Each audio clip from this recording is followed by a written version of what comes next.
It's coffee break. Welcome back to the podcast where we constantly question, is this the true reality?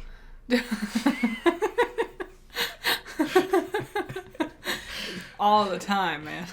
You ever worry, like, if the multiverse is real? I know some people believe in it. Mm-hmm. I'm on the fence, Okay. right? I think it's too much happening all at once. Yeah. But if it's real, are we in the wrong side of it? Are we in the bad one? I mean, my first perspective of seeing the world as might not be the world as it is was Matrix. And I was like, I don't want to wake up in my pod of doom. I'd rather continue, as bad as reality is, I'd rather that than the weird Matrix pods. Yes, the Matrix reality, what's really happening and the robot things going around, Yeah. that's terrifying. But it kind of makes sense, I guess. You play into that ancient alien theory. I heard a comedian, and he was talking about how Matrix, he was telling this story about how Matrix just came out on HBO. So this would be way back in the 90s. And his little comment about Matrix was, it's that movie that made people think they're smart. Yes. You know, but like, what if? And I was like, oh, yeah, I get it. It's all connected. That's a question that's never gone away, red pill or blue pill. People still say, if ever there's anything kind of weird, they're like, glitch in the Matrix, you know? Yeah, it hit the zeitgeist pretty well. Phasmophobia. Yeah, that game. It's a first-person paranormal hunting Yeah. VR game. It's very funny. It's funny. Most Let's Plays are funny. Okay.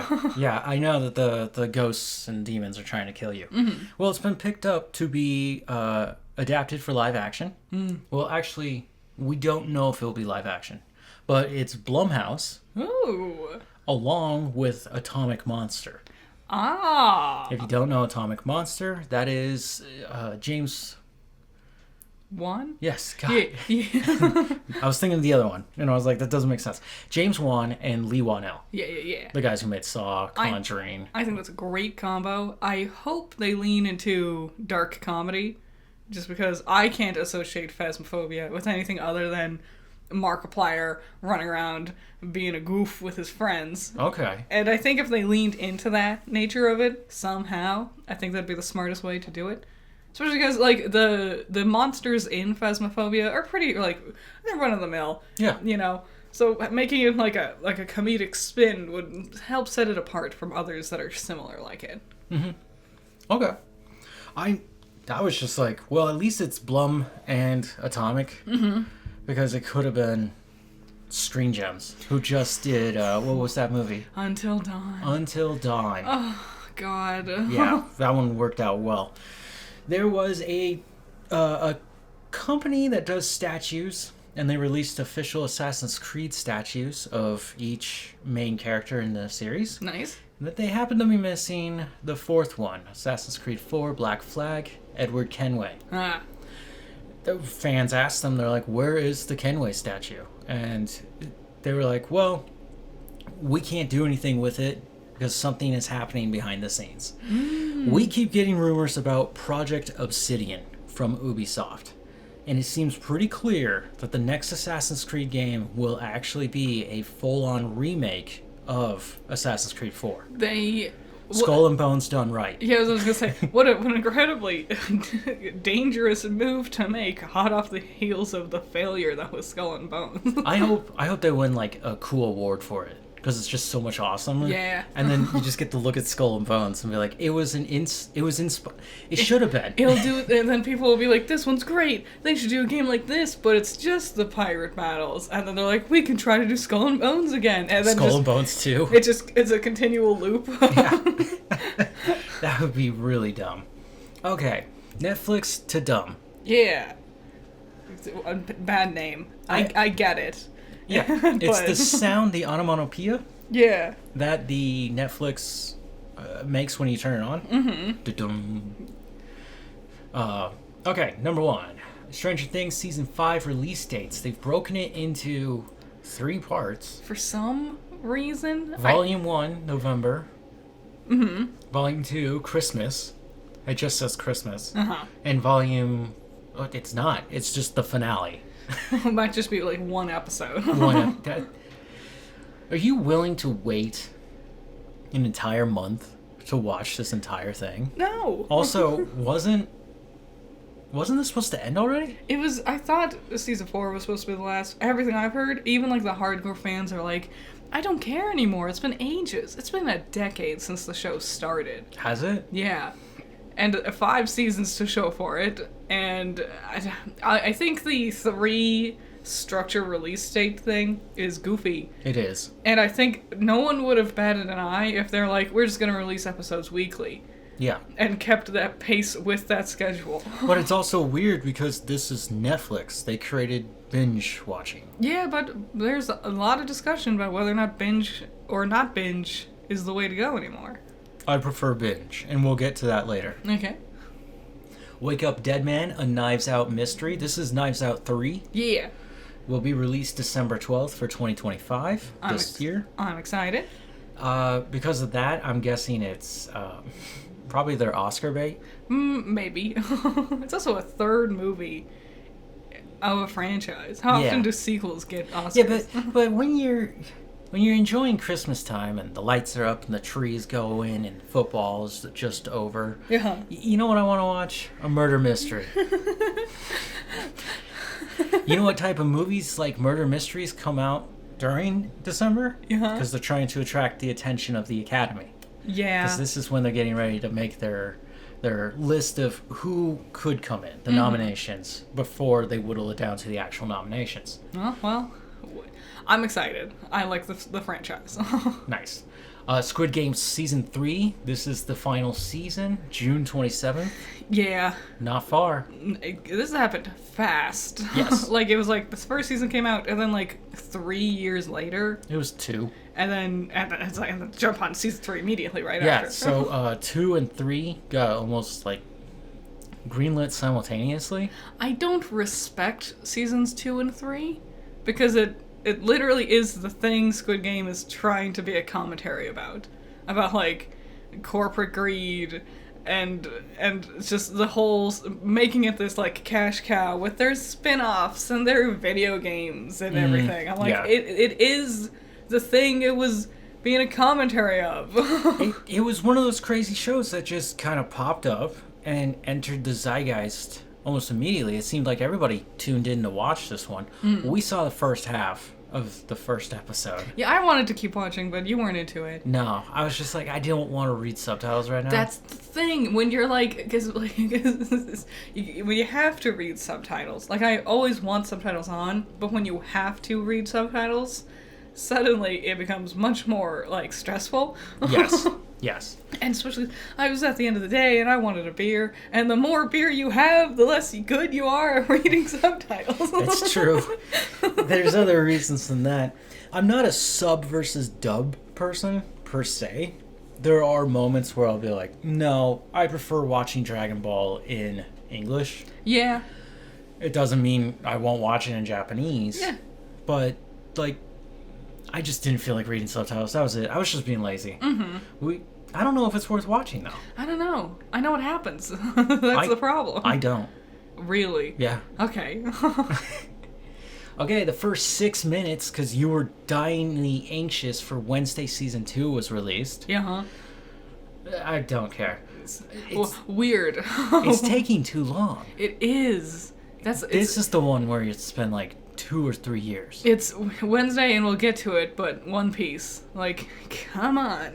Yeah. Let's go. So Wednesday has been split into 2 parts, August 6th and September 3rd. Yeah. I think I don't know, that's a month between. Yeah. Crazy. Happy Gilmore 2. Yeah. Which we knew about. There was already a trailer. Yep. Coming out July 25th. Not looking forward to this one. Okay. So, one Christmas, in my own house, my siblings and I were in my room watching me play Evil Within 2.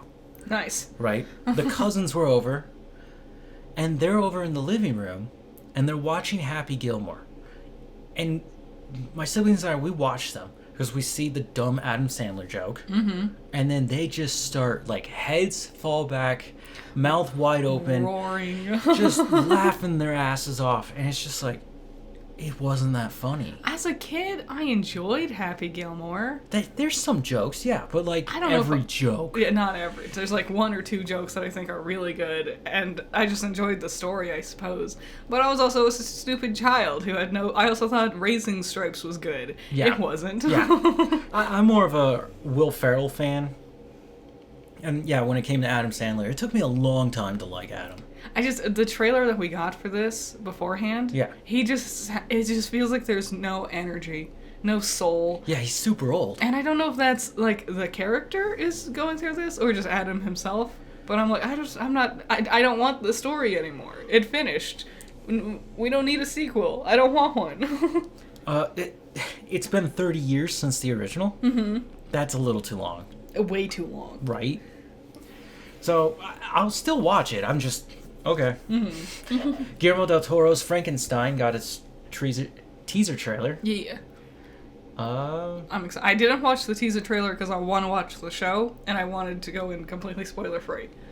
But I'm excited. Me too. There's a lot of Frankenstein projects coming up. I like Frankenstein a lot. I never really cared for him. Have you seen the original movie? No, I read the book. Okay. So you saw the original movie. I saw the OG movie in the my one mind. that plays in my head. My mind movies. I got to the part that everyone gets to. It's when Frankenstein goes across, like, the tundra I don't remember the exact reason why, but he comes across the monster, and they have a conversation with each other about what's been happening.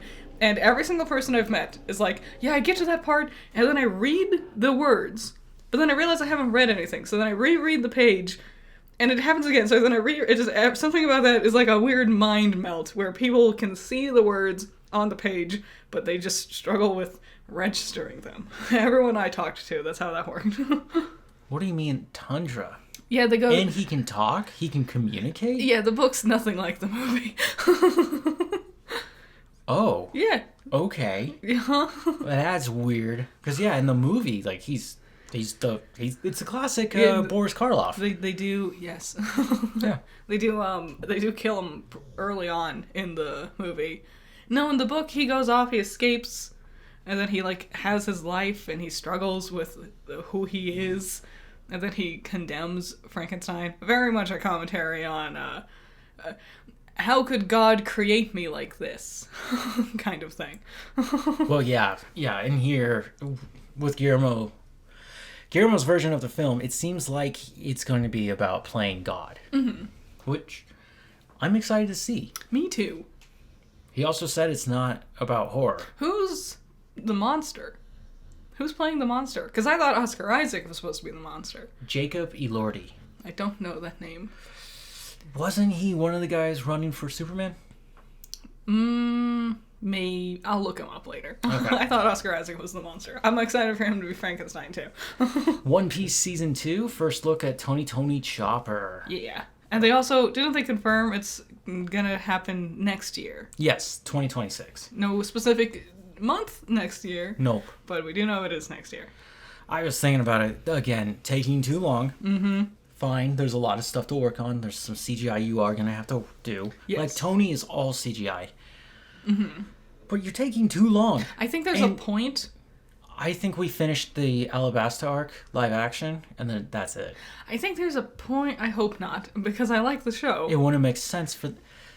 supposedly, from what I've understood, from the beginning of Romance Dawn to the time skip, yeah. right? Which is past Alabasta. Alabasta is about halfway, I'm going to be honest. Mm-hmm. And to that, it's only 5 months. Yeah, crazy. And it's already been 2 years. I think something that people were talking about was Last of Us Season 2. Yes. They're like, we waited 2 years for 7 episodes? Yeah. What was all that time being spent on? What was the wait for? Yeah. So I do think it was Bella Ramsey's acting skills. they had to go and take the story and then just make it bad somehow. She had to write down her whole speech to memorize it. Oh my god, I forgot about that. So she had to learn how to actually play that guitar so she could sing all of Ah's Take on Me. Luckily, it was the abridged version. Mm-hmm. Yeah, that second verse really was a time saver, huh? I'm excited to see One Piece. We gave the first season a 10 out of 10. Yep. I went as far to say that it's the best live action adaptation since Lord of the Rings. We've rewatched it like It's embarrassing. 6 times. So embarrassing. I almost started rewatching it again the other day, but I decided to watch Moana instead. It's the same from the beginning to Arlong Park. Mm-hmm. I don't know how many times I have to just restart that story. Because I'm like, dude, there's so much more to the story. Yeah. And I get stuck in the East Blue. Well, in all the time. 2026, it's gonna happen. No, we're still in the East Blue. Well, so, Tony Chopper, we finally got to see him. Yes. What do you think? Because, what do you think? I still haven't heard him. Oh, really? Yeah, I forgot to do my homework. I was wrong. I thought the lady voicing Tony was the lady who voices Cosmo. I'm wrong about that. It's the lady who voices Floor. Do you remember Floor? I think we all remember Floor and Teefs. And Lila. Yep. Yeah. Yeah. Yeah. Yeah. Yeah. You know, okay, I don't want to talk about it, but it's hard to forget those guys. Yes. Okay. Going with a girl voice, that's fine. Tony's always been notoriously high-pitched. Mm-hmm. It's when he transforms that I'm very curious how you do. Does he change his voice when he transforms? Yes. Well, then they probably have a different voice actor to... Here's the thing. So I was thinking, when he goes into, like, buff guy mode... Yeah. They could probably have a real person there. Yeah, you were talking about filming it almost like Thanos or a Hulk. No, like, where you wear the giant Hulk smashers and you got the big, like, green bubble on your head. Have you not seen them in their outfits? No. It's so that they can capture, like, their size, but they're not actually... It's silly. I see. Yeah. But no, I meant more like... Because we were talking about, like, how they have the practical effects for Arlong. Yes. And I think if you just got, like, a tall, strong man, maybe even the guy who, Who played the Incredible Hulk?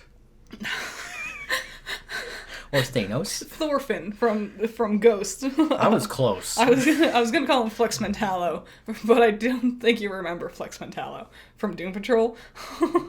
Okay. That guy, get him. Just Thorfinn.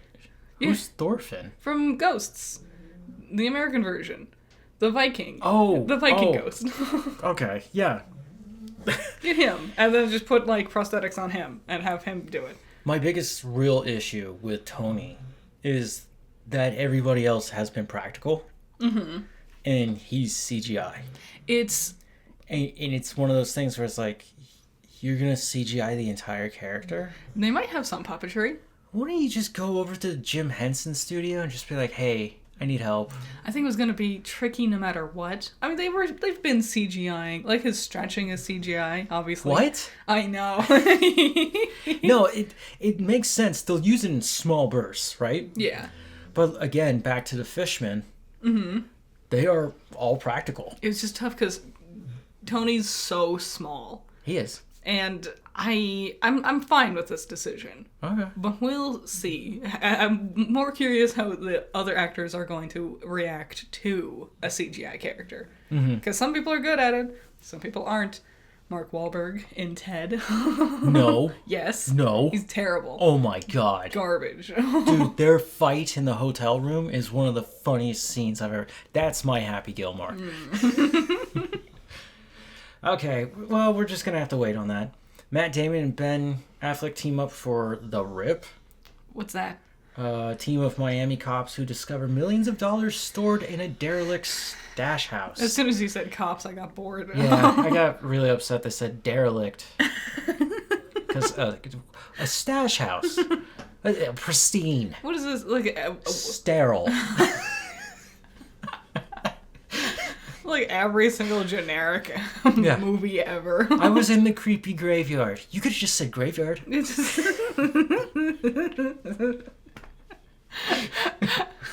So the question, well, we got two questions. So the first question is, how do you guys feel about Tony Chopper? Yeah. Do you like this CGI look, or were you wishing it was more practical? I don't have a practical example. Maybe I'll put a toy picture there. Maybe. But yeah, I'm really curious how you guys feel. Whether you're One Piece fans or not, he looks weird. It's his chest. The fur on his chest just, it shimmers a little different for me. It is really bright. Oh, his eyes too. Yeah. Way too detailed. Well, I would rather have them be detailed. Usually with CGI characters, they have that dead stare because their eyes aren't actually looking at anything because it's not a living entity. So I'd rather have them be too detailed and look semi-real than have that dead CGI stare. Okay. 60% of Warner Brothers Discovery shareholders have voted against Zaslav and the other executives of this company to negate them. Well, Zaslav was going to make like $51 million. Good.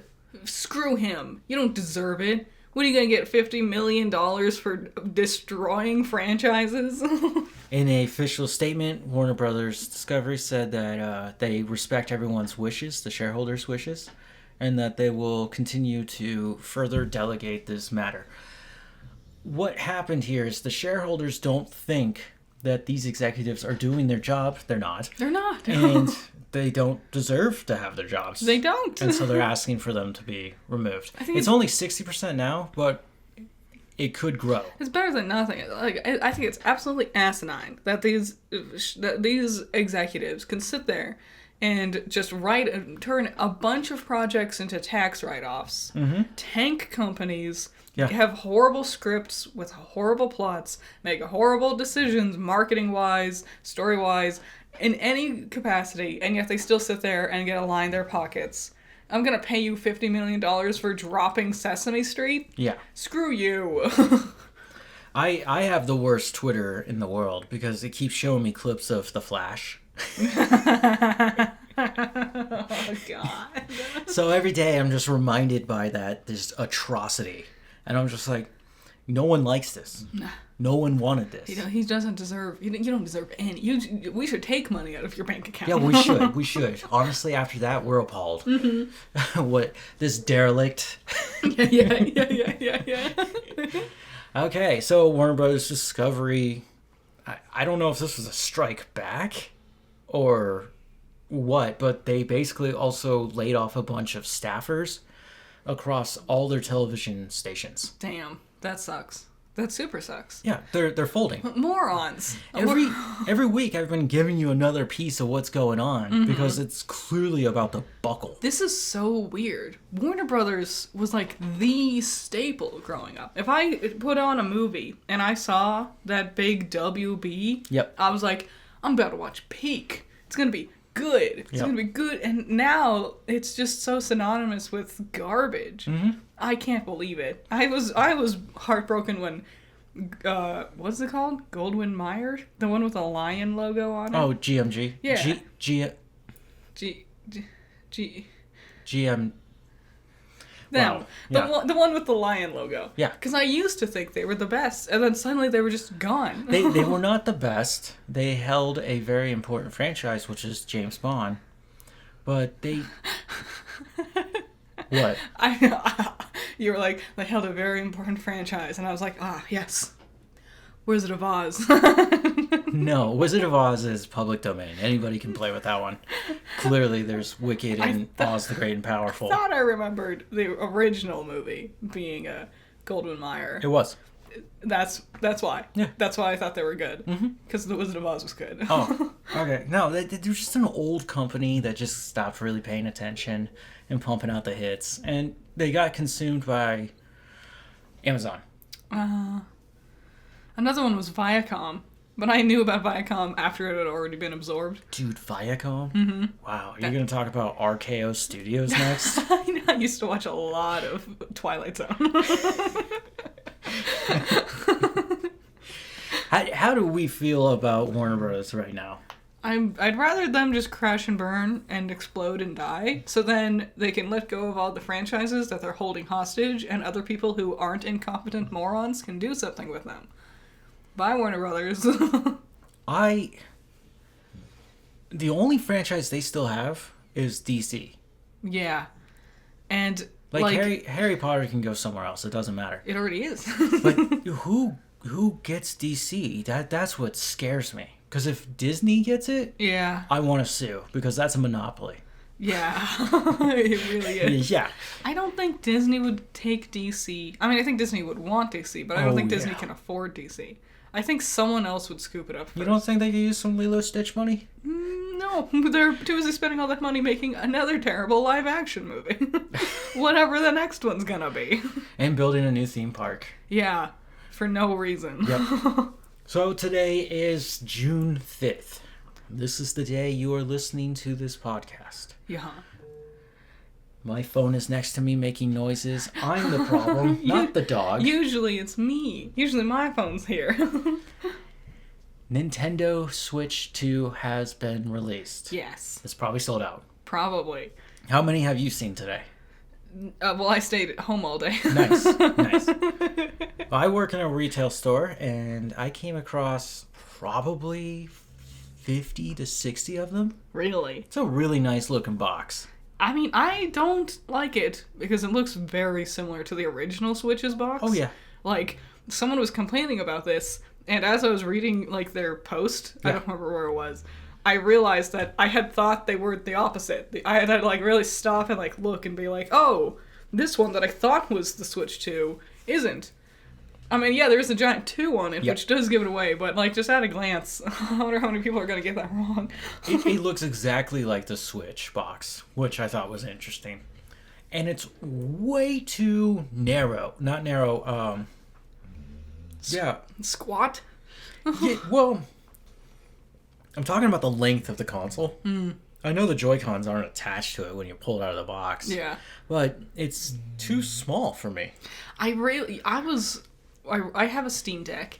I wish I played more things on it. That's up to you. I know. The problem is I don't have money. But I was shocked at how huge the Steam Deck is because I was Yes. used to my like OLED, my OLED, You don't have an OLED. Lite. Yes. Yeah, my Switch Lite. And I was like, oh, this thing's a beast. This is going to be crazy. And I was amazed at how quickly I realized that it was so much more comfortable being that big. Yeah. It just rests on my lap better. The way my arms rest to my side feel better, where Yep. with my Switch Lite, they're kind of crunched up on top of me. Mm-hmm. And so one of them is inevitably going to fall asleep, so I got to squirm and whatever. Yeah. So I think bigger is better. There you go. She said it. Bigger is better. Stop the presses. So there's some okay. There's a few games coming out, but the big exclusive is Mario Kart World. Yeah. And from what I'm reading, it's not as open world as you thought it would be. That sucks. And 200cc is not in it. And Nintendo was like, we know, we might release it later. Oh. So, okay. When was the last Mario Kart? Mario Kart Infinite? Yes. The one that lasted Mario for Kart 8. infinite years? Yes. Which was released on. It was the Wii, wasn't it? Yes. Way long ago. And so through the Wii U and the quarter century of the Switch being around, yeah. right? Jesus. It's been 3 consoles. I was still in high school. Oh Damn. my god. It's been like a decade. It's been over a decade. With the Switch? With Mario Kart. Oh, 8 being specifically. there. Yeah, I was playing it in high school too. It's You've had all this time, and you're still releasing a half-finished game? It's so weird. Nintendo used to be like the pinnacle of like they don't release a game until they know it's good. They Yeah. don't show you a trailer Well, unless they have gameplay. I beg to differ. Have you played Scarlet and Violet? Well, I don't know what it is. Just so recently, like last 5-ish years, like Yeah. Scarlet and Violet, it's just like their quality control is garbage. Yes. I don't understand what happened. And you know, you guys could be saying, hey, they just released the 60 frames per second footage of Scarlet and Violet. Okay. Yeah, so how long has it been? It's now that the game is 5 years old, now you can play it the way we originally thought you might want to play it. Yes. I think it's too little too late, and I'm gonna be honest, I'm not even that impressed. Like, the amount of Pokemon on screen never was the thing that mattered to me. Yeah. I guess the 60 frames per second is nice, but that's the standard. Like, like if 4 people are making peanut butter and jelly sandwiches, and they all execute, they have bread, peanut butter, jelly, bread, and then that one kid, one of the 4, has bread, tuna, and a slice of cheese, and they're like, haha, and I'm like, that's not a peanut butter and jelly sandwich, and then they come back 5 years later and give me my peanut butter jelly sandwich. I'm like, okay, this isn't impressive, you're just doing the bare minimum that everyone else was already doing for years now. Was the sandwich analogy intentional? I want a peanut butter and jelly sandwich. Oh, okay. I saw a recipe earlier. Yeah, did it involve peanut butter and jelly? It was specifically the way Elvis would have it, with bacon in the middle.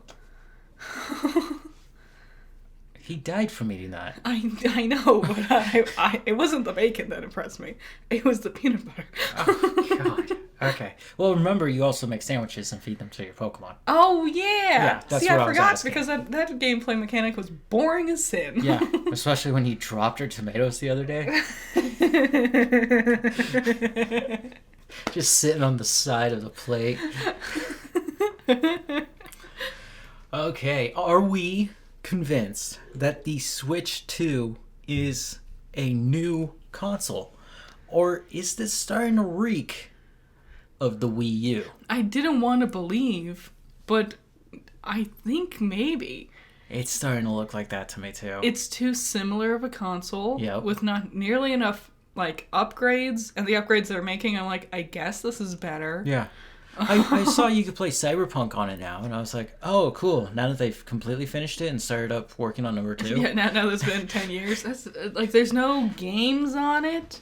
And I know it just came out. Yeah, but yeah. like Mario Kart's your release game, really? Not a Pokemon, not a Smash Bros, not even like a Mario platformer. Dude, keep dreaming of Smash Bros. I don't expect another Smash Bros. Especially when they announced the Kirby game. Mm-hmm. I was like, oh, there it goes. We're just going to have to wait another 5 years. Yeah. Pokemon is all I'm waiting for. But I'm so willing to play Pokemon on the Switch I already own. I don't care. I'm getting a Switch 2 because I'll need it just for myself and sanity. Yeah. But I'm going to get it in October with... Hopefully I'll get like a special limited edition That'd be cool. Zygarde thing. Oh, that'd be cool. Like the Joy-Cons are green or whatever. Yeah. That'd be fun. Yeah. No, But that's when I'm getting it. I'm more curious how everyone else deals with this new console. Is it fun? Are you gonna have so much fun playing that weird like scraping game? Oh, God. I mean, it's a mouse. It's like the most... Do you remember when I predicted that? I was thinking about this the other day. It was like a week ago. I was thinking about the mouse mechanic and how no one in the history of the stupid universe looked at the computer mouse, which is like the size of your hand and palm, so your hand can rest comfortably on it, and thought, you know what we should do? We should make it super narrow, so only one finger can sit on it at a time, so you get that arthritis grip. You know, you make fun of them for that thought, but also, could you have made that thought? But what? No, because I'm not an idiot. Okay. They put computer games on consoles for years. Never once was I like, oh, this would be better if I had a mouse. Maybe they were just looking at it going, we could play with this piece of equipment a little differently. I guess. They haven't done anything with it that shows me why I should be impressed by it. Yeah. And all the games I want are also fully available on the Switch. Yeah. There is nothing enticing me to get a Switch 2 yet. Okay. Tomodachi Life, Pokemon, that's it. Oh, Date Everything, but that's not a Nintendo specific game. Okay. The chat. Yeah. I wonder how bad and blocky it is. Because you can also see your friends. It's the fact that the footage they used in their commercial Was rendered. it looked bad. Yeah. It was so chunky and low frame rate, and I'm like, usually they like zhuzh it up so it looks nicer, and this was the best they could do still. Like this like 2 frames per second low camera garbage. You also have to give them your phone number. Yeah, I don't want to do that. So, we'll see how it is. But question of the week, the second question of the week is Does this make you like? Does this remind you of the Wii U? It doesn't bode well, I'm gonna say. Okay, Predator: Killer of Killers, Yeah. which is the animated anthology movie, will be hitting Hulu this week on Friday. Yeah. And How to Train Your Dragon live action drops this weekend. Yeah. I expect it to make money. But I'm not intrigued by it. Literally everything they've shown us has just been like a shot-for-shot recreation of the animated version. And so I sit there and go, what's the point? I might be off by when How to Train Your Dragon comes out. I think it's this week. I think it's at the end of the week. Why wouldn't I have done a review for it? But... So next week's review is How to Train Your Dragon. Before you guys ask yourself, where is Dawn of the Dead? Yeah. It's there. It got blocked. So it got blocked in America, which I was like, lovely. It's available in other countries. People have been able to see it. Well, I'm currently fighting it, and once it's done, it'll be released. Yeah. This project was fun yet frustrating. It's a good movie. It is a good movie. This review also got my mind boggled because I was like, oh, I'm trying to do something a little different with this review.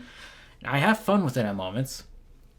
And also, we'll talk about Dawn of the Dead later, but it does exist. Just give me some time. Okay, last week we had 2 questions, just like we do this week. The first one, in your honest opinion, how do you feel about Harry Potter when he buys all the candy in the Philosopher's Stone? And look who's in the right this time around. 60-40. That poor woman wins. And yeah, I guess I lost. It's close to being tied. It was close. 60-40 is close. Yeah. So like people can acknowledge that it is a magical moment. Did you see who voted with me and talked about how, like, that's ridiculous. This is a magical moment. Let him splurge his money. That's basically what they're saying. And I was like, yes, it's insane to think that, like, he's literally personally funding her career. I mean, It's her job to go back and get more candy because this kid is now paying it. No, he's not. Yes, he is. She's not pocketing the money. It goes to the train. It's like your waiter doesn't make all the money. If you go, She lives in the train? if you go to a restaurant and order like $200 worth of stuff, the waiter's not taking the $200. No, he gets 20% of that, which is what, $20? Yeah. No. Yeah. Don't ask me about math. I'm bad at it. It's too late at night to bother with math. Anything past 3 is just too much. But yes, that poor woman. He inconvenienced her. Be more considerate, small boy. Fucking orphan. And then the other question that I just can't pull up for the life of me. Okay, The Last of Us. Are you coming back for season 3? 60-40 again. Hope it gets better. Yeah, I mean, I understand. I usually go into a situation with a healthy amount of hope. Yeah. But I did vote against this one. I was in the wrong here. You said nah. Yeah. I said I hope it gets better. The thing is, I saw a rumor and I was like, this is actual total BS because you would have just played the game and you'd see, like, oh, clearly this next season's going to be all Abby. I'm here just for Abby. I'll deal with Ellie, but I don't care. Yeah, Ellie, this season really ruined my vibes for her. And that scene where they're trying to hang her up, the scars, that's actually Abby in the game. Oh, really? Yeah. Wow. Yeah. So what's happened here that we're starting to learn is that The Last of Us Part 2 and The Last of Us Season 2 are 2 different things. They're inspired... It's inspired by the game, but it kind of just veered off in its own direction. It was so weird. Like, I'm all for... Like I was just saying with How to Tame Your Dragon. You know? It just seems like a shot-for-shot remake, and that seems boring as sin. But... And I usually am all on board for, like, if we're going to do a readaptation, let's change some things around. Let's take some risks.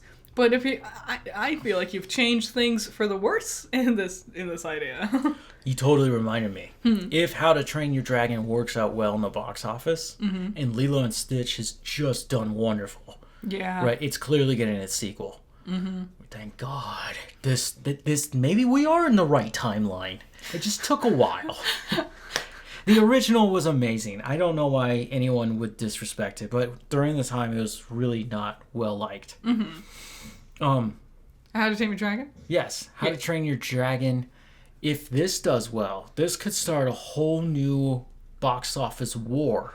Yeah, Between- which might entice both companies to do better, Yes. which I would be on board for. Yeah. But, Here's the fun thing. Here's the real fun thing. I pointed this out to you this morning. I'm going to point it out to you guys right here. Disney said, no, Pixar movies are not getting live action adaptations. Only Disney movies, right?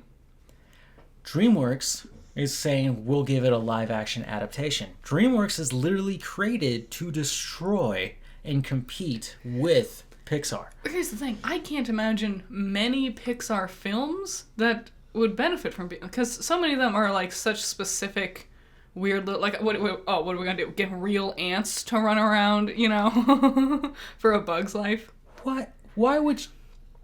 Okay, What? Don't go to the radical. Let's get the real monsters. Let's make some CGI of Sully and Mike Wazowski. It's just gonna be the same thing as it's gonna be like the live action Lion King, where it's all still animated still. You could do a live action Buzz Lightyear.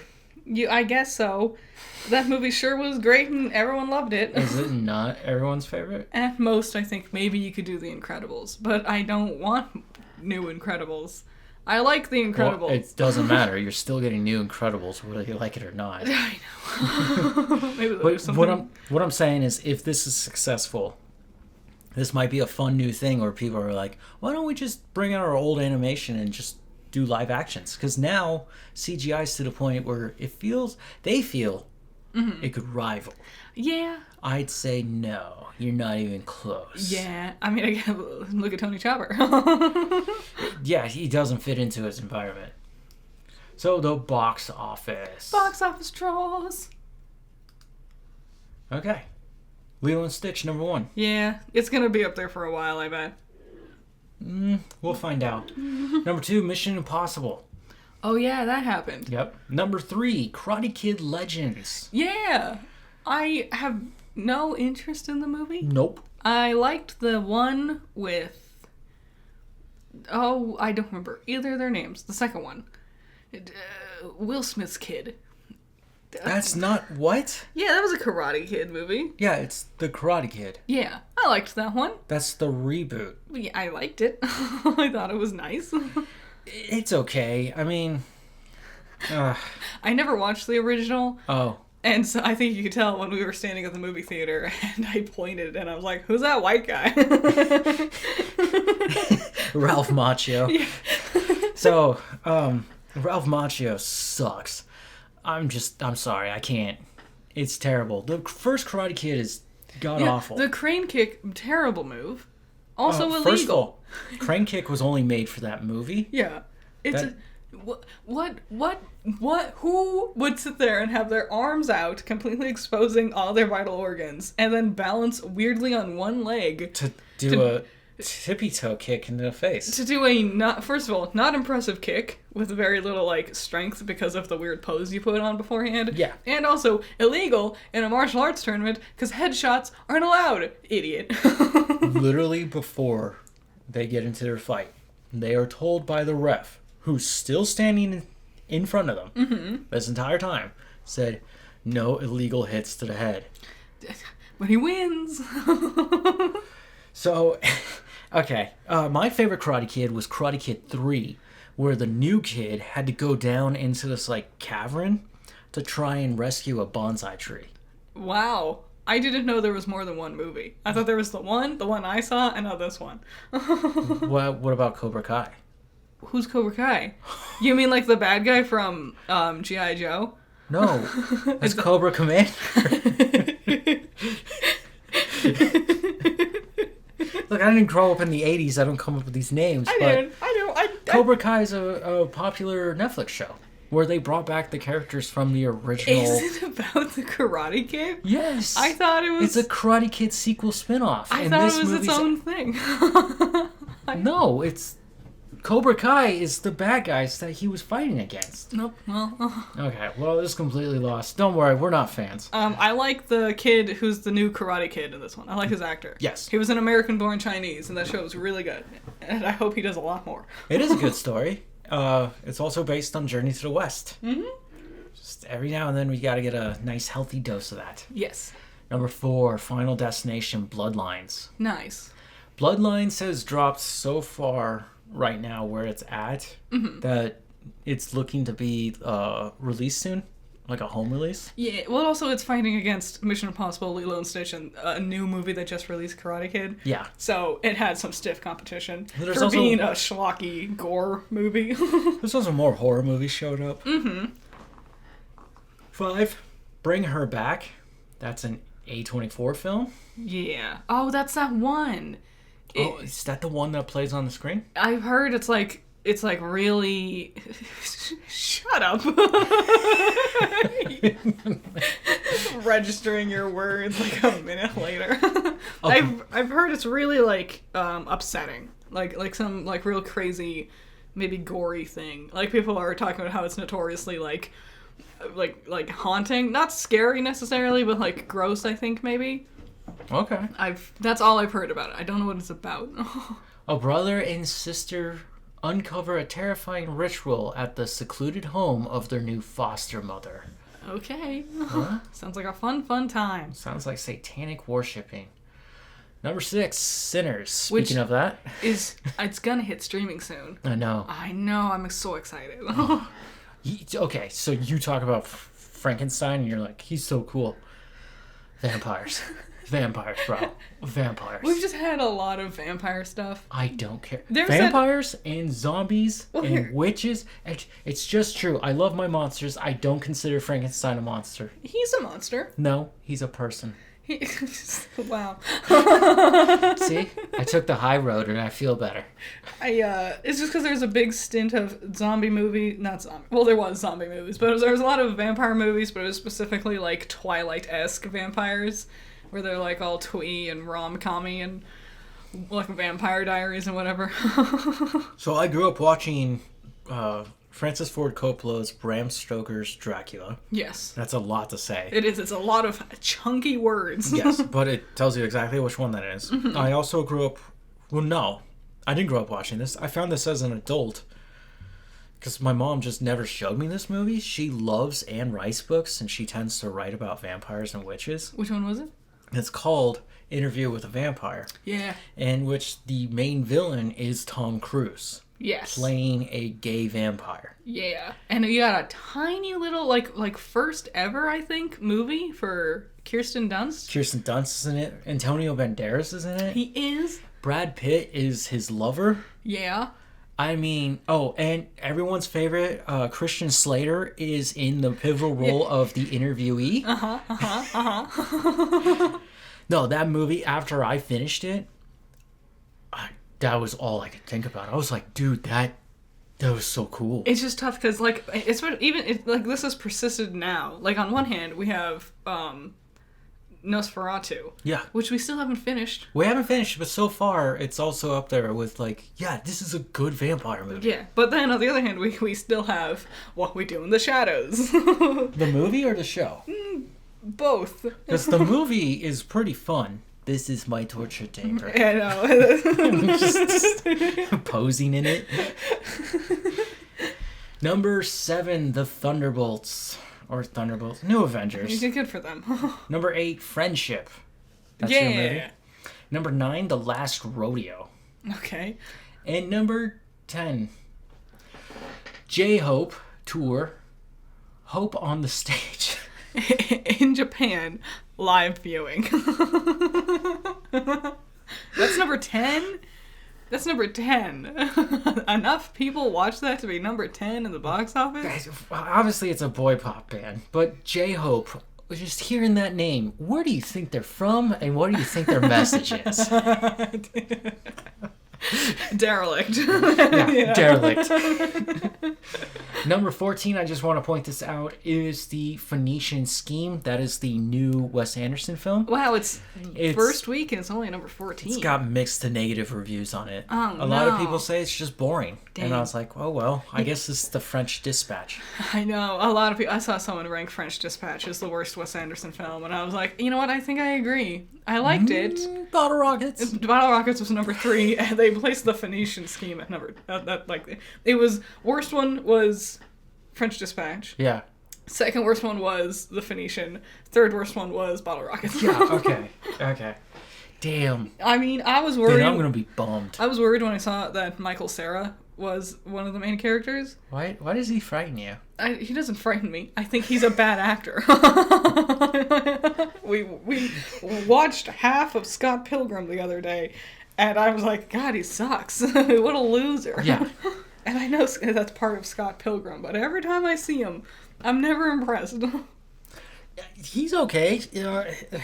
That weird generation of those guys growing up in... Like the Superbad generation? Yeah. They became something else. Like, look at Jesse Eisenberg. Yeah. At least Jesse Eisenberg, like, can keep my attention. Not always in a good way. Hands down best Lex Luthor. He's different. So I wrote a lovely little note. I feel like I was supposed to trash The Last of Us 2 here.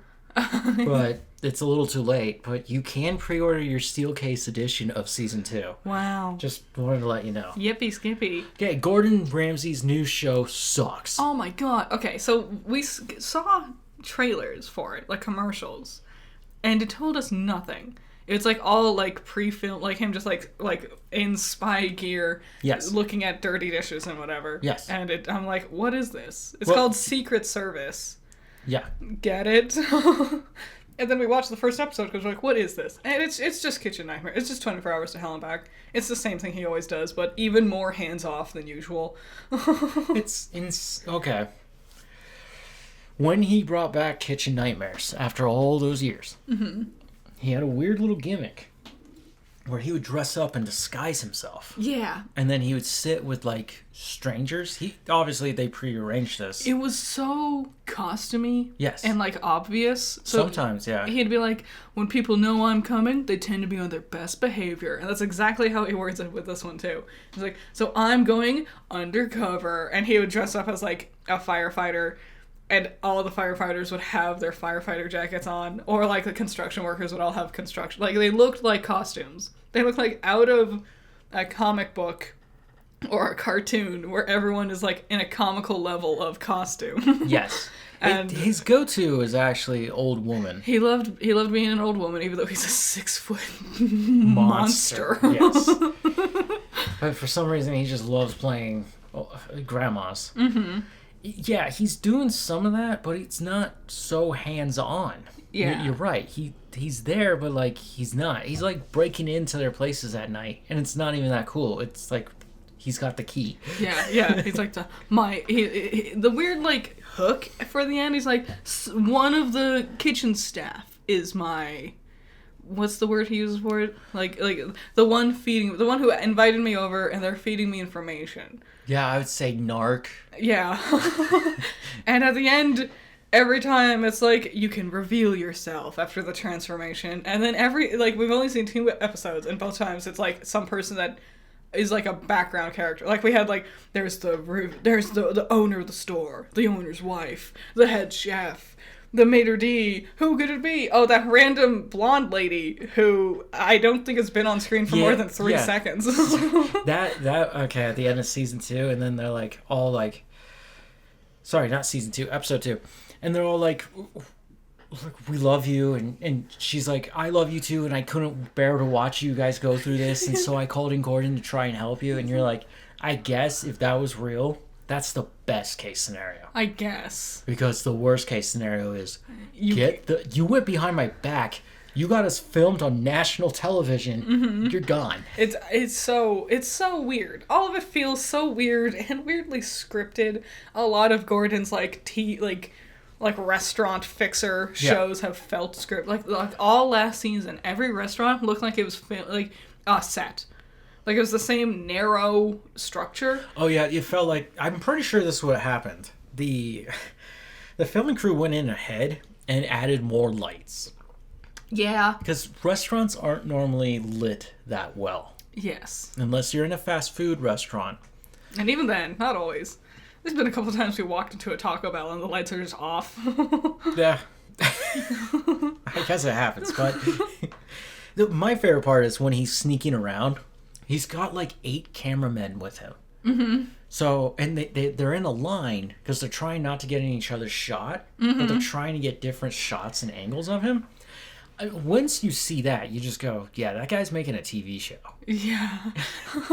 He has, like, cameras set up, supposedly, but there's also a million angles. And I'm like, I don't think you have this many GoPros lying around. They want to be GoPros, and we have smaller security cameras that we can place.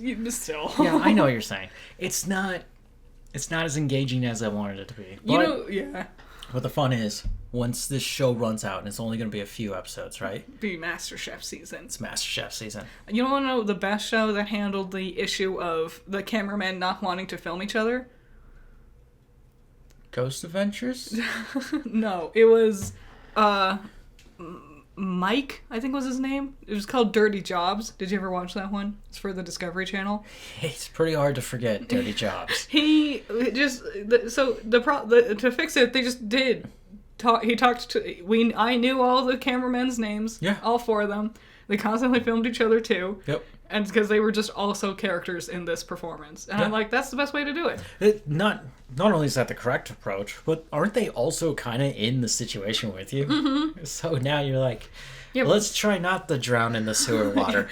Mike might have been the one shoveling the shit, but they were still standing there with him. Yeah, smelling it the whole way, going, this is great, dude. Okay, let's talk about Dawn of the Dead. Yeah. How do you feel about this movie? I like it a lot. Yeah? I love it. Nowadays, some people might call it tropey or be unimpressed with some of the twists and turns because it has set the standard so much that a lot of people has been inspired by it. Straight up. So, like, yeah, of course it's gonna feel tropey now. It's the thing that made the tropes. Yeah. No, well, this one isn't. This is the remake. Mm-hmm. The original is credited with not only the remake, but with other video game franchises like Dead Rising. I haven't seen the original. Do the zombies run in that one? No. That's the... No, so they have like blue paint on their face. Yeah. And then they come up and they're just, oh. Yeah, they do the shambling zombie. Yeah, it's... The original's from like 75 or something like that. Yeah, if not older. So yeah, tame those expectations. You're not going to get these freaks that are running around with blood just coming out of their mouth. Which I think makes it cool. Like... Oh, dude, it makes them legitimately scary, and you can tell because every other stupid show like Walking Dead and Last of Us just also have them running around. Walking Dead, they don't run. Sometimes they do. Sometimes it feels like they do. Sometimes there's an awful lot of hurry in their step, and I'm like, shouldn't your legs be rotted off by now? It's been years, guys. Okay. I love this movie. I saw it when I was in 6th grade. I already knew about zombies. Everybody knows about zombies. I was already into Resident Evil. Mm-hmm. But the moment her husband jumps up on that windshield and he punches it... Yeah. I remember looking at my best friend. We were both like, oh my god. Yeah. This is a lot scarier. There are scenes where they're just like popping up. The humans are coming up like upon the surface of the streets, right? And there's just thousands of them. And they're just shooting wildly. It's Left 4 Dead. It's everything you want it to be. It's so cool. I like the gimmick of the zombies kind of like mindlessly falling back into their routines. Like they keep coming to the mall and they're like, why are they coming here? And it's like, it might just be like part of something in the back of their mind that they remember doing. And I think one of the best examples of it, spoilers for this, like 20-year-old movie. Yeah. At the end, after Andy gets bit, he goes back up and he writes something on his whiteboard, but it's just blood and nonsense because it's him remembering that he does that, but now he's a zombie, so he's not doing it the right way. I didn't think about that. That's a nice catch. The reason why I didn't want to talk about any idea like that. Not only is it an early on line from the cop, Kenneth, but it's more of a George A. Romero idea than it is a James Gunn idea. Yes. So there's the Land of the Dead. There's been other, I told you about that anime I watched that has that concept as well. At the end of Shaun of the Dead, right? Which is, again, also inspired by Dawn of the Dead. Yes. And instead of a mall, they hold up in a pub. It's that, like, they kind of remember their past lives, so they just kind of go back to doing it. Yes. Even though they're all messed up. It was just I guess we're just supposed to accept that they're viral infections at this point. Yeah. And they can be rabid. But I feel like that, it humanizes them too much. I don't like that. I get it, but it's like you're just like you're stuck on repeat. Yeah. Like, I don't think anyone has that much. I guess if you feel like stuck in your job and you're like in a rut, you might feel that way, but Yeah. I don't think enough people do that regularly. Like, I wouldn't be wandering back towards the mall. Yeah, like, so what does a middle-class, platinum blonde housewife do as a zombie? Does she just go back to popping pills and drinking wine? Yeah, does she just That's mill like- around her building a Yeah, bit? just constantly calling friends, but never actually achieving anything? Yeah, I think it's a cool concept, but no one's ever really done anything with it that I think has actually gone anywhere. Yeah, no, I don't like that. But here in this one, Zack Snyder's directorial debut, oh my god, dude, it's so cool. It's a really good. There's a real risk of dealing and interacting with the zombies. They're so aggressive. It's also a James Gunn film, one of Yes. his firsts, one of his earliest. It's not his first, but yeah, he wrote it. And the thing that like made me go, this is a James Gunn film, was the variety of characters and Yep. how they bounce off each other. Yep. Because that's so up his alley. That's Yeah. why he was really good with Scooby-Doo too. Yep. He also wrote Scooby-Doo. One of the best character arcs in that movie is probably the only good character arc that doesn't end so bad. I don't know how to not say that without spoiling anything. Yeah. It's the security guard, CJ, Yeah. right? He starts out as a jerk, but he's kind of being precautious yet a jerk. Yes. And then they overthrow him, and they throw him in his own jail, right? At some point, they need him. Yeah. And he's not very happy to go with them. Because why would you want to fight these things? But there's like an evolution, and like they learn to like trust each other. Yeah, they get into a really bad fight in the basement. Where, do you remember he's putting gasoline on them Yeah. to burn them alive while they're trying to crawl up on the fence? That's in a basement. That's so cool. Good And then stuff. at the end, he's with them with a shotgun just firing down range. Yeah. Just trying to do anything he can to just get anyone to survive this. It's a really good story with really strong characters. It is. It's very fun. Sad, all Yeah. zombie stories are sad. It's a zombie story, so people are going to lose. The one thing that I didn't add in the review that kind of bumps me out, and I don't know why I didn't go back, but I kind of went back a lot on it, was that Disturbed's Down with the Sickness is pretty much the essential song. Yeah, but they do this. I really love it. It's like a jazz cover, Yeah, somebody did like a piano. like smooth jazz. Yeah. It's a really good cover. It's because like you won't even like register the words at first, but then you're like, hey, wait a minute. I know Disturbed's version, the original version, is pretty famous. You probably know the radio edit. You don't need to know the original.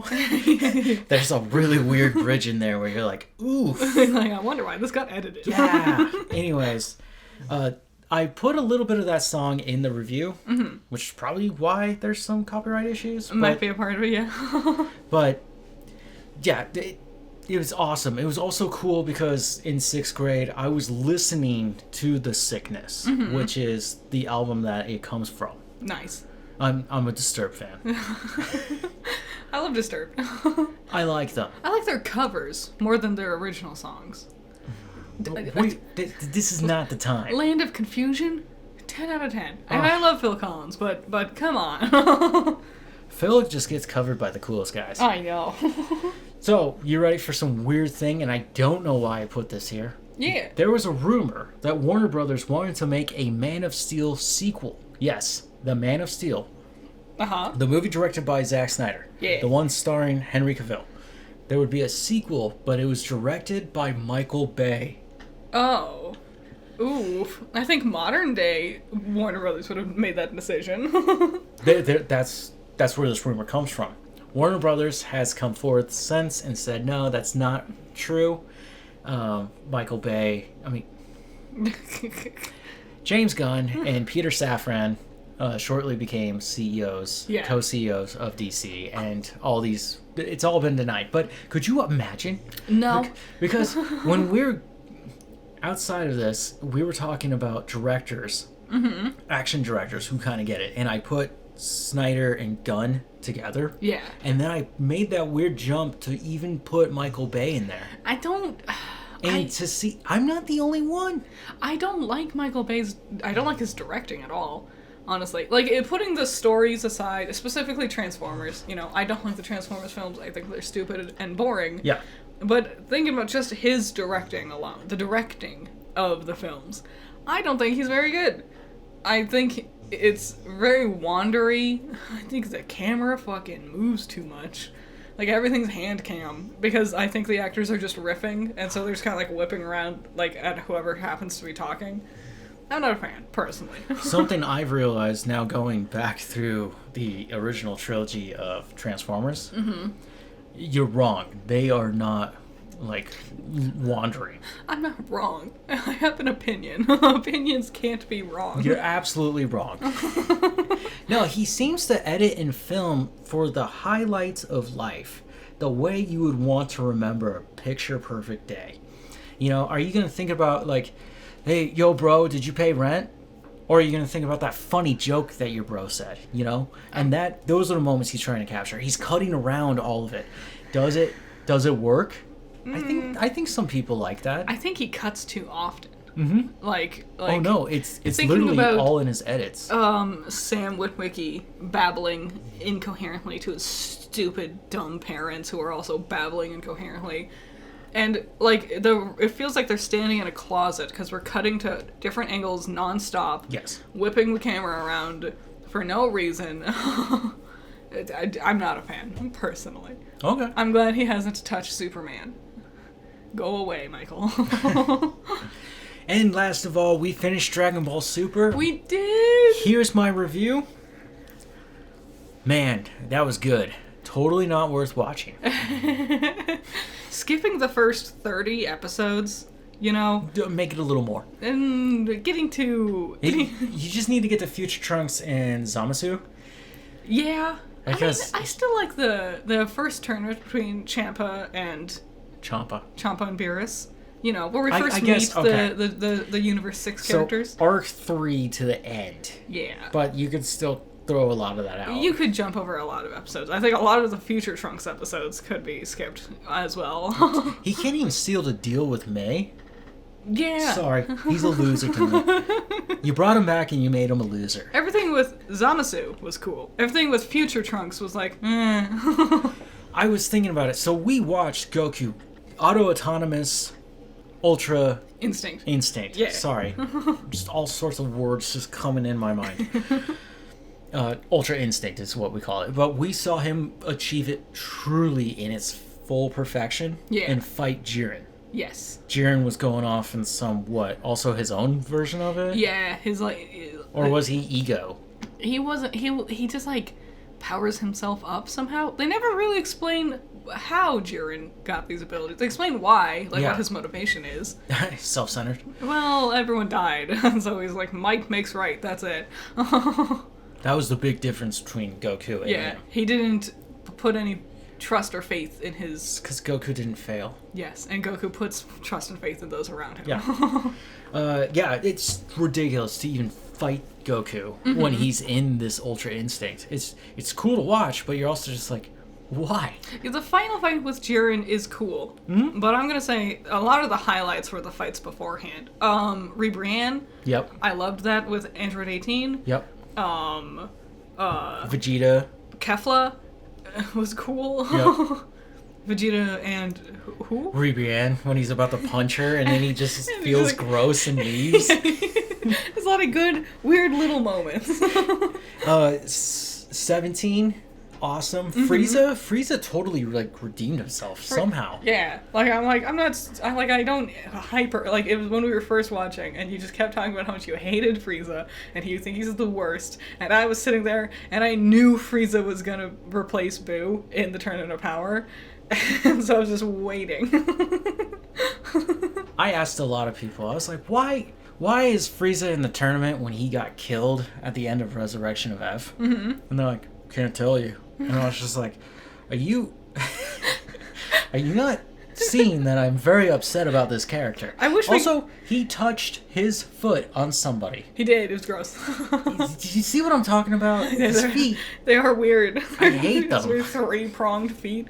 I wish we got more shots of other universes, Supreme Kais and Destroyers, like talking, like figuring out things about Universe 7, because I bet from an outsider perspective, they're like, is that guy dead? Are they fighting with their own teammates? Who is this dead guy that's trying to betray his team? Yeah. Why is the Namekian and the Saiyan hanging out? Yeah. Did they say androids? They have androids? The other universes didn't really seem to care about that. No, they were very full of themselves. They were so, like, self-confident that they didn't spend a lot of time, like, thinking about what the other universes had, while our universe spent a lot of time thinking about it. Being like, what the heck is that? It seemed like Jiren's team wasn't put together by himself, but by Top. Yes. We briefly saw that in the beginning. So a friend of mine who read the comics, and the comics go past where the show stopped, which is kind of upsetting because it's like, well, there's Ultra Ego and there's Ultra Beast. Yeah. Apparently there's a fight on Beerus's planet where we get to find out how powerful Ultra Beast is. Nice. Frieza finds a hyperbolic time chamber where he gets to go like 10 years of training. Jeez. And he comes back as Black. Yeah. And he just knocks Goku and Vegeta out like almost instantly. Well, they can keep working on it. And I'm reading about how Frieza now has a new villain. Yeah, Frieza has a villain. Weird. Weird. And I'm like, what is this show? But we're not getting that quite yet. I'm sure we will eventually, or hopefully in movies. Yeah, that'd be cool. Where was I starting here? It's been a long podcast. It has been. It was about the end with Jiren.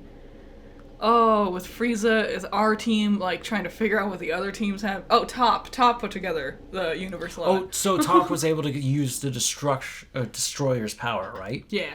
The reason why is the Destroyer, that clown, was teaching him how to do that. Yeah. So that he could replace him. Yeah, that's weird. Because, like, do the Destroyers die eventually?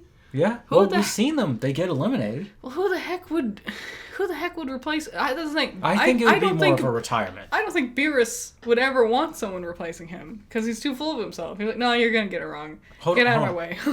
Why would the universes, in all the universes, best Destroyer give up? No, you know. Does he not have, like, the coolest team? He does. Man, he's cool. Yeah, I think the importance of how cool Beerus and Whis are, like, it makes sense to finally, like, when we start the story, it's the Battle of the Gods. Yeah. And where you end, you're like, Goku is as strong as an angel. He's strong. He can destroy gods. It takes everything, but, like, that's awesome. Yeah. Yeah. So Dragon Ball Super was super duper fun. I loved it. It was great. I don't know what to do with my life anymore. Like, once you finish a big series like that, and you're like, now what? What do I do? Yeah, you just gotta sit in that show hole for about a year and then pop out. I'm just kidding. Probably Solo Leveling. Yeah, I don't know anything about the plot of Solo Leveling. I guess we'll see. We also gotta watch season 2 of Jujutsu Kaisen, and we gotta finish up Demon Slayer. Yeah, Hashira. Yeah.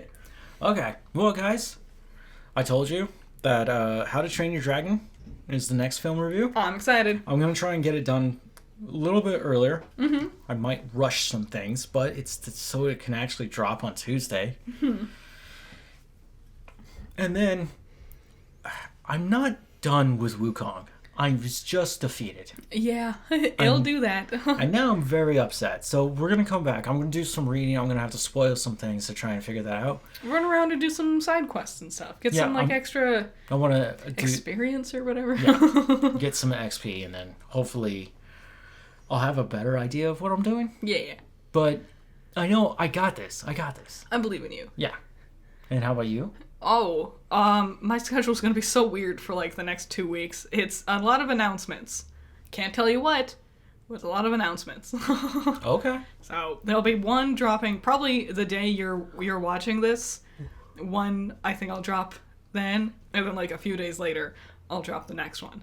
Okay. And then back to my regularly scheduled programming, which is the Belladonna Mansion fight analysis, which is gonna be like 40 minutes long. So that'll be fun. It's a big fight. It spans across 3 episodes. Sorta. But how long is the fight? The actual fight itself? Yeah. Having to guess, I would say maybe 20 minutes total. If I put it all together. Because it's the one episode, which I think is like 15 minutes, and then like a minute from one, and then like 3 minutes from another. You didn't try to like break it down to where it's a 1 minute per episode? Nope, I just and then went... you just gotta wait all 50 minutes until the tournament is over? Yeah. I was so impressed when I was like, that's how they're doing this? That's crazy. In case you don't understand what we're referencing, at the Tournament of Power, it's in... The fight is 48 minutes long, and each episode is a minute. And if you keep track with what the announcer says, it's like an episode will end and he'll be like 42 minutes, and then the next episode ends and it's like 41 minutes, and it's like, oh, episode is a minute in universe. Yeah. Which means they're fighting that fast. Yeah. They're talking that fast. Yes. I hope you guys enjoy your week. Bye-bye. Enjoy your Switch too. Yeah.